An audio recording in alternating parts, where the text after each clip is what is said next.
पाकिस्तान जो है वो एक ऐसी औरत है जिससे शादी नहीं की जा सकती, बल्कि वो एक ऐसी फ़ाहिशा है, तवाइफ़ है, रंडी है, जिसका इस्तेमाल करके उसको फिर फेंक दिया जाता है। और आसिम मुनीर जो है वो उस फ़ाहिशा का या तवाइफ़ का या रंडी का दल्लाल है। ये उनके अल्फ़ाज़ हैं, मैं नहीं बोल रहा, अंग्रेज़ी में उन्होंने यही लिखा हुआ है, आपको नज़र आ रहा है। पाकिस्तानी क्या कोई भी बंदा जो दयानतदारी के साथ इस चीज को सर्वे करे, हम्म। तो सब बातें जो उन्होंने कही हैं वो सही हैं 100%। इन्हीं पाकिस्तानियों के साथ वो कुछ हुआ है कि जिसका कोई अंदाजा भी नहीं लगा सकता था।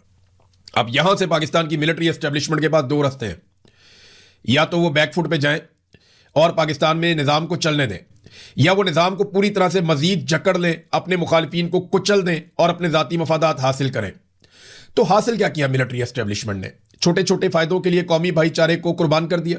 हम तोड़ने वाले हमेशा से सरगर्म अमल रहे, हमेशा से इन्होंने तहरीरें लिखवाई, सहाफ़ियों को इस्तेमाल किया। 1971 से पहले भी ये हमेशा हर बंगालियों के बारे में ये यहाँ पे लोगों को तहरीरें लिख लिख के उनके बारे में नफरत जो है वो उभारते थे कि ये लोग इतने गंदे हैं, इनके कद छोटे हैं, इनको बात करनी नहीं आती है, इनको असलूब का नहीं पता, इनको तरीक का नहीं पता। इस्तेमाल हुए 71 से पहले भी, 71 के बाद भी, फिर वही सिलसिला चलता रहा, हमेशा चलता रहा।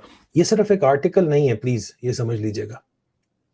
ये पाकिस्तान की इस्टेब्लिशमेंट को के मुंह के ऊपर, पाकिस्तान की फौज के मुंह के ऊपर, पाकिस्तान की फार्म 47 सरकार के मुंह के ऊपर एक जन्नाटेदार थप्पड़ है। अब ये आप समझें कि कुछ अरसे से ये वन पार्टी स्टेट बन रही थी, अब तो इस इलेक्शन के बाद तो और भी मजबूत हो गई है, और नरेंद्र मोदी साहब को और बीजेपी को रेजिस्ट करना बहुत मुश्किल हो जाएगा।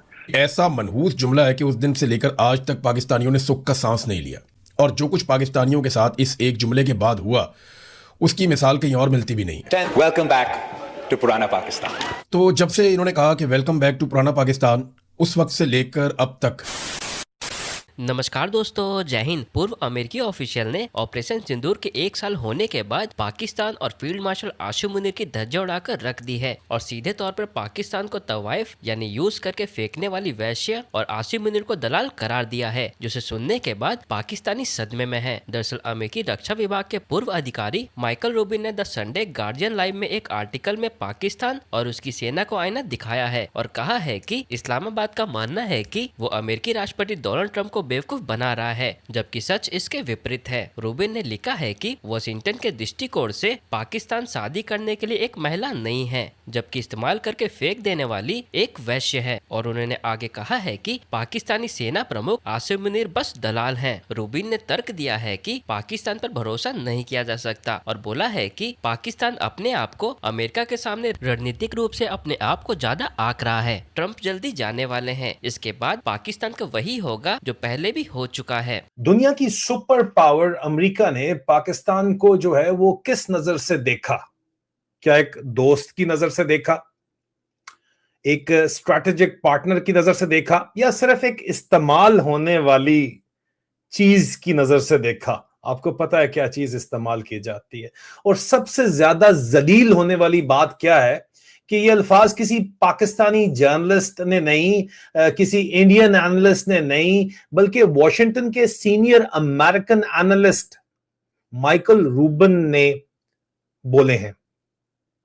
कितनी बड़ी बेइज्जती की बात है। पाकिस्तान के ऊपर काबिज जो माफिया है, ट्रंप की गोदी में बैठ के फेवरेट फील्ड मार्शल की कहानियां करते हैं ये लोग, इसको इतने ज्यादा प्रमोट करते हैं। उसके बारे में पाकिस्तान को उन्होंने कहा, माइकल रूबिन ने, कि पाकिस्तान को एक ऐसी रियासत करार दिया जो अमेरिका के लिए सिर्फ इस्तेमाल करके फेंक देने वाली चीज है और एक सिर्फ टूल है, औजार है, और आसिम मुनीर इस खेल का दलाल है। ये उन्होंने बात की यार। उनके जो नक्ता नजर से पाकिस्तान जो है वो एक ऐसी औरत है जिससे शादी नहीं की जा सकती, बल्कि वो एक ऐसी फाहिशा है, तवाइफ है, रंडी है, जिसका इस्तेमाल करके उसको फिर फेंक दिया जाता है। और आसिम मुनीर जो है वो उस फाहिशा का या तवाइफ का या रंडी का दलाल है। ये उनके अल्फाज हैं, मैं नहीं बोल रहा, अंग्रेजी में उन्होंने यही लिखा हुआ, आपको नजर आ रहा है, ठीक है। उन्होंने कहा है कि ट्रंप की जो टर्म है वो खत्म होने की तरफ अब शुरू हो गई है, और जो भी अगला सदर आएगा, चाहे वो रिपब्लिकन हो या डेमोक्रेट हो, वो सबसे ज्यादा चांस ये है कि पाकिस्तान के इशू के ऊपर ये वाजे है अमेरिका के अंदर कि पाकिस्तान पे एतबार नहीं किया जा सकता। और ना ही ट्रंप कोई भी वादा इस वक्त कर रहा है जो आसिम मुनीर से उसको पूरा करने के लिए किसी तौर भी जो है कोई भी सदर राजी होगा, या सदर क्या अमेरिकी establishment does not feel obligated कि वो ये तमाम की तमाम जो है इसको पूरा करे, किसी भी कमिटमेंट को जो सदर ट्रंप ने की। और इसके ऊपर उन्होंने आर्टिकल लिखा कि Pakistan think it's playing Trump, the opposite may be true. Trump को ये फुद्दू नहीं लगा रहे, ट्रंप इनको फुद्दू लगा रहा है। ये सिर्फ एक आर्टिकल नहीं है, प्लीज ये समझ लीजिएगा। ये पाकिस्तान की इस्टेब्लिशमेंट को के मुंह के ऊपर, पाकिस्तान की फौज के मुंह के ऊपर, पाकिस्तान की फार्म 47 सरकार के मुंह के ऊपर एक जन्नाटेदार थप्पड़ है, किसी को कोई शक ना हो। ठीक है, पब्लिकली अवेलेबल है, देख लीजिएगा, तमाम एक्स प्रोफाइल के ऊपर मौजूद है। ये अल्फाज जो उन्होंने इस्तेमाल किए ये पूरे मुल्क के लिए इस्तेमाल नहीं होने चाहिए थे, पूरे पाकिस्तान के लिए इस्तेमाल नहीं होने चाहिए थे। माइकल रूबन ने ये बहुत जो है वो मेरे ख्याल में ज्यादती की है। ये घटिया बातचीत है कि आप पूरे मुल्क के बारे में अल्फाज इस्तेमाल करें, लेकिन जब मुल्क को अगवा करके तवाइफों के कोठे की तरह इस्तेमाल किया जा रहा हो, हीरा मंडी बना दिया गया हो, तो फिर जाहिर बात है कि लोग इस तरह की बातें करते हैं। माइकल रूबन ने अपने आर्टिकल में ये कहता है कि पाकिस्तान की जो फौजी इस्टेब्लिशमेंट, मिलिट्री इस्टेब्लिशमेंट है, वो समझ रही है कि वो डोनाल्ड ट्रंप के साथ गेम कर रही है, मैनिपुलेट कर रही है, उसको फुद्दू फिक्स कर रही है। लेकिन असल में अमेरिका पाकिस्तान को फिर से, जोर फिर से के ऊपर है, फिर से इस्तेमाल कर रहा है।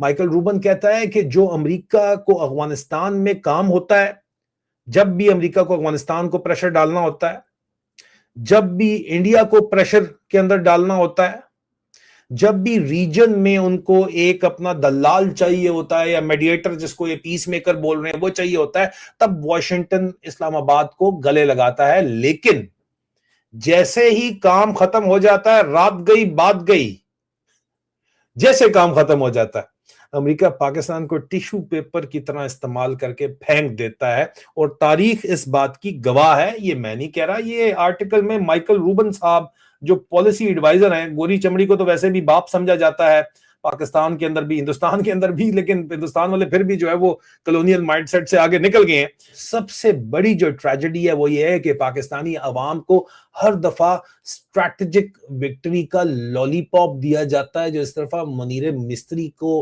पीस मेकर सामने बना के लॉलीपॉप दिया जा रहा है। और पाकिस्तान के बड़े पढ़े लिखे लोग वो भी दलाली कर रहे हैं इस मुनीर मिस्त्री की, और आर्मी चीफ इसको बनाया हुआ है यजीद वक्त को। और जनाब कह रहे हैं कि स्ट्रैटेजिक पीस मेकर बड़ी इज्जत बन गई आपकी मुल्क के अंदर। क्या इज्जत मिली है? ये हकीकत है जो अमेरिकन एनालिस्ट यहाँ पे लिख रहे हैं और छाप रहे हैं। ये अल्फाज पढ़ो, उन्होंने क्या अल्फाज इस्तेमाल किए हैं, तवाइफ और दलाल के अल्फाज। तवाइफ पाकिस्तान को बोल रहे हैं और दलाल आसिफ मुनीर को बोल रहे हैं। दुख नहीं होता, मुनीरे पे तो नहीं होता, वो तो है ही है, लेकिन हमारे मुल्क का नाम बदनाम कर रहे हैं यार। ये अमेरिका पाकिस्तान को इस्तेमाल कर रहा है, और अमेरिका के लिए इंडिया जो है वो, उन्होंने अल्फाज इस्तेमाल किए टाइगर है, और पाकिस्तान रूबन के अल्फाज में कॉकरोच है, जो डिमांड कर रहा है कि उसको टाइगर की तरह ट्रीट किया जाए। यार इतनी बेइज्जती हमारे मुल्क की। कि उनकी शर्त है, साफ जाहिर है कि बलोच खवातीन वेरी मच ये पाकिस्तान तोड़ने वाले हमेशा से सरगर्म अमल रहे। हमेशा से इन्होंने तहरीरें लिखवाई, सहाफ़ियों को इस्तेमाल किया। 1971 से पहले भी ये हमेशा हर बंगालियों के बारे में ये यहाँ पे लोगों को तहरीरें लिख लिख के उनके बारे में नफरत जो है वो उभारते थे कि ये लोग इतने गंदे हैं, इनके कद छोटे हैं, इनको बात करनी नहीं आती है, इनको असलूब का नहीं पता, इनको तरीक का नहीं पता, और उनके गद्दार हैं, भारत से मिले हुए हैं। हर तरह के गलीज और घटिया सहाफी मुसलसल इस्तेमाल हुए 71 से पहले भी, 71 के बाद भी। फिर वही सिलसिला चलता रहा, हमेशा चलता रहा। जो जवाब फौरी तौर पर पाकिस्तान फौज ने सहाफियों को एसएम किए, व्हाट्सएप किए, जिसके शवाहिद मौजूद हैं, जो कि बहुत जल्द सामने भी आएंगे अभी, कि उन्होंने कहा कि जी आप ये कहें कि हमने मुंह तोड़ जवाब दे दिया है और बस अब इंडिया जो है वो करेगा, वो याद करेगा कि उसने किसके ऊपर हमला किया था। इधर से हमने आवाज उठाई हो, अल्लाह वाले हो, उन्होंने मेन लैंड पाकिस्तान पे अंदर बढ़ के हमला किया है। आपने तैयारे गिराए हैं एयरफोर्स के लिए, वेल डन, लेकिन इंडिया की इस जारियत का मुंह तोड़ जवाब इंडिया के ऊपर हमला करके दिया जा सकता है। मुसलसल सहाफी लगे रहे 2-4 घंटे, लेकिन जब उनको पता लगा कि दाल नहीं गल रही, कह तो दिया हम जवाब देंगे। उधर से इंडिया ने सैकड़ों हजारों ड्रोन जो है वो पाकिस्तान के ऊपर छोड़ दिए, जो पाकिस्तान के मुख्तलिफ शहरों के ऊपर प्रवास कर रहे थे, इंफॉर्मेशन गैदर कर रहे थे।